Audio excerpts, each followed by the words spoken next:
SimCity 4, the greatest city builder of all time, was released 20 years ago. I prefer SimCity 2000. I feel like it hit a pretty good sweet spot between simulation and fun, which is to say, not even a vague gesturing at anything remotely realistic. Realistic simulation in games is almost universally less fun than simple, predictable game logic. Probably the most extreme example of this is chess. Way more enjoyable than real warfare. Back on topic though, my beef with SimCity 4 is that it added a bunch of details that make it less fun, like micromanagement of the funding of individual hospitals and police stations. The added complexity didn't bring any new profound shifts in thinking or strategy, it just created more busywork for the player. SimCity 2000 has almost none of that. It's just a really solid and super fun game. It's quite balanced, when you resist the temptation to use cheats, without being overly hard. So you can sit back, with a cold beverage of your choice, and enjoy a nice relaxing time playing Mayor and seeing your little city develop before your eyes. I thought 3000 was the best showing, though perhaps that's looking at it back later when performance is not as much a concern. It felt like an upgraded SimCity 2000, rather than a big change in game mechanics that 4 was. Age of Empires 2, SimCity 3000, Diablo 2 and Red Alert 2. Released in the span of 3 years. What an incredible era. Can't shake off the feeling that 3D took away as much as it gave gaming. Also can't believe it's just my age-based selection bias. It's not an age-based bias. These games couldn't expand on graphics, so they expanded on the logic of the game. That made them interesting. Very few games do that today. EU4, a favorite of mine, for example. But the trend now is to confuse the user with graphics while giving really little in terms of content. High content, big budget, games still exist, e.g. Elden Ring plus Zelda, as someone mentioned, are 2 recent releases. There's also plenty of sim games in the indie market, Factorio, Banished, Frostpunk. Then things that are close to the market like They Are Billions, Kenshi, etc. to name a few I've personally had time to play. Kenshi is a bit rough around the edges, but absolutely brilliant in terms of sandbox play. There's also the Endless series from Amplitude Studios, Endless Legend, Endless Space 1+2, that are of a vein of Civ games, plus they've recently brought out Humankind, though to mixed reviews unfortunately. The popular sim genre in recent times has been more third-person building mixed with exploration. There was the wave of multiplayer ones like Minecraft, Rust, Ark Evolved, etc. And then single-player ones like Subnautica, etc. So there's stuff out there if you want it, it's just not a very popular genre at the moment. Let's not forget all the Paradox games. City Skylines, Crusader Kings, Europa Universalis and Hearts of Iron. Very much content over graphics. But everything is relative. I started gaming in the early 1980s and so those 1990s, early 2000s games had incredible graphics compared to what I was used to.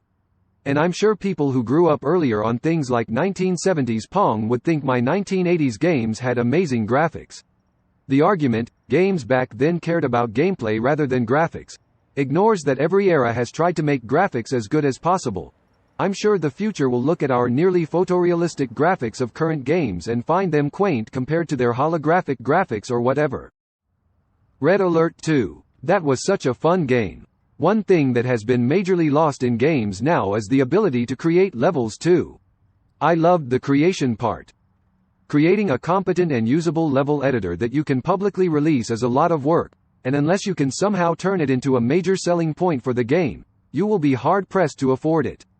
Dev time for games is expensive, and if you're hacking together levels using a bunch of disparate tools including some third-party ones, it might not really be worth it to make a tool that you can release. Level editing tools are created to build the levels by the devs. They just don't want to give them to players because they want to sell you additional content. Talking specifically about the usual suspects, but hell, even some indie games are doing it now. In indie games it seems more popular to release a new game entirely, which is basically 1.0 with new maps, but thankfully there are tons of passion projects that get new content for years and years who really deserve more support. When I talk to people older than me, they think some of the NES games were the best ever released. But I look at the graphics and I just can't get over it.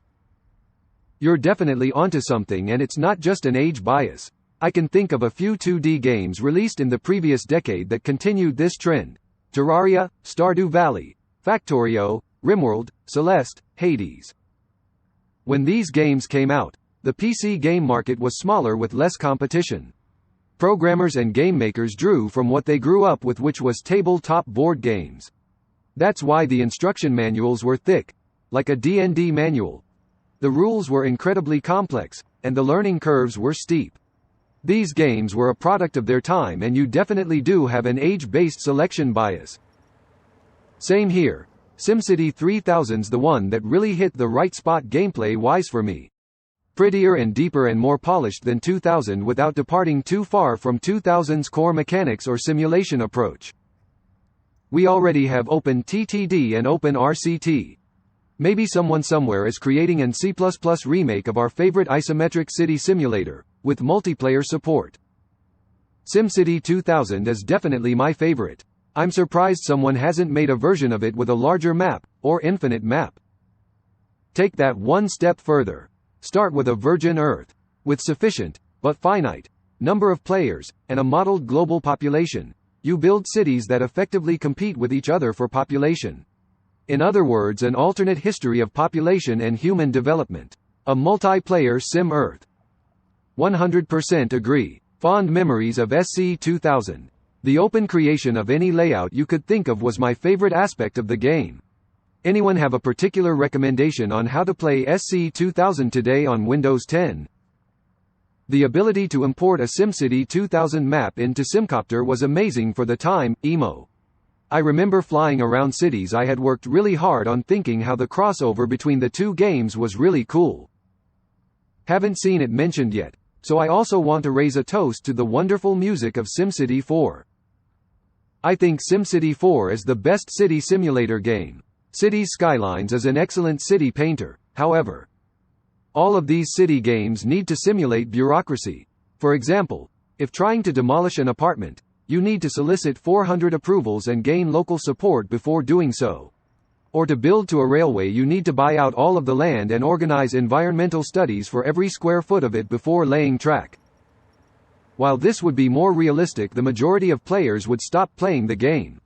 I would argue this is just like you not having to build each street in a 3D game by yourself. You also don't need to fill out every form, etc. by yourself. I just imagine you have a lot of employees doing that for you. Cities Skylines just turns into transportation mode simulator for me. Still fun, but it is not the same thing.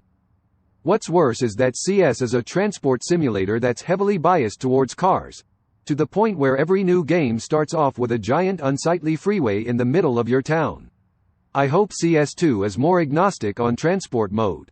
It would be nice to be able to create genuinely car-free cities in the game. That was my problem with the game as well. You don't really have all that much freedom, and there isn't that much emergent behavior. You just replay the same road builder scenario where the only interesting part is designing intersections. I'd love to see a city builder game with an extremely powerful policy builder feature. Let me design new rules and see how the city responds. For example, let me implement congestion charges on roads, even if it's just a text input with its own DSL like you have with Minecraft command blocks. Then you could really break out of what the developers designed and start actually doing simulations. There's a Tropico game. I think it's Tropico 4.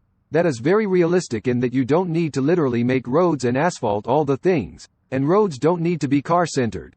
You just make buildings and people will walk, and you add a road network to make things more efficient, but it isn't required. Also, curved roads and buildings don't need to be right besides the road, etc.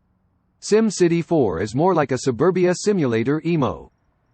I want free-form zoning, where it's not tile-based.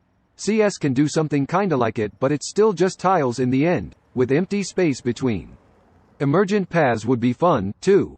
If you don't make the sidewalks and paths good enough, people start cutting across empty areas.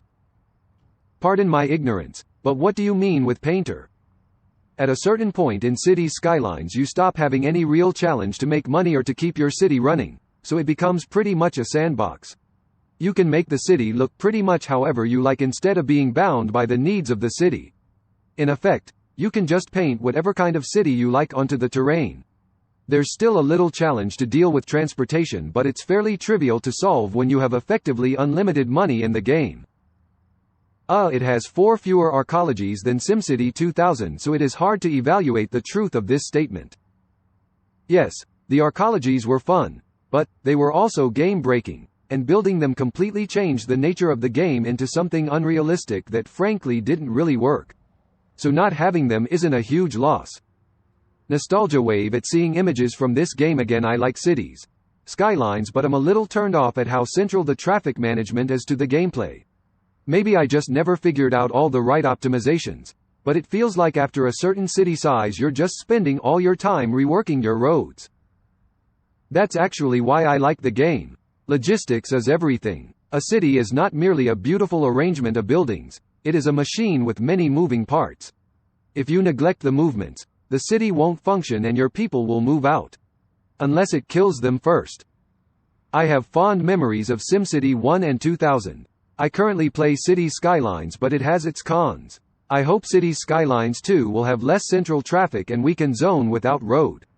It's our best hope to a modern SimCity. But this article motivated me to play SC4 again. My only complaint about this game is that even the largest region size feels too dang small. I'd pay full retail price for a SimCity 5 that was just SimCity 4 with larger regions. My favorite SimCity 4 bug. There were several minigames where you would drive vehicles around in your city. If you drove a train, you would have to get from one point to another in a certain amount of time. Drive fire trucks to a fire to put it out. Stuff like that. Emergency vehicles had sirens that you could turn on that caused other cars to drive towards the shoulder and stop so you could pass them, which worked great. Except at intersections, which caused cars driving at right angles to your path to dart forward and come to a complete stop, blocking the road. Making the siren totally useless. Oops. This is a stretch. 4 was alright, but it also marked the death of the series. 3 was great, 2 was legendary. There's a great reason Cities Skylines became the spiritual successor. If SimCity 4 marked the death of the series, what was SimCity 2013? I enjoyed the first couple Sim Cities, but at the time I really loved those city building games like Caesar and Pharaoh. So satisfying watching the houses level up and immigrants pour in.